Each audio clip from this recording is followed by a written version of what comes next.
કચ્છના નાના રણમાં બોલેરો ગાડીમાં ટેકરથી પલાસવા જઈ રહેલા 8 લોકો વરસાદી કાદવ અને રસ્તો ભૂલવાને કારણે ફસાઈ ગયા હતા.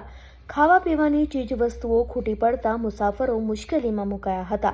આડેસર પોલીસ અને પલાસવાના ગ્રામજનોએ ભારે જહેમત બાદ પોલીસની ગાડી કાદવમાં ફસાવા છતાં તમામ લોકોને હેમખેમ સુરક્ષિત બહાર કાઢી સફળ રેસ્ક્યુ ઓપરેશન પાર પાડ્યું હતું. હાનના મજૂરાને લેવા ગયો તો ટીકર ગામે, તો મોડું બહુ થઈ ગયું.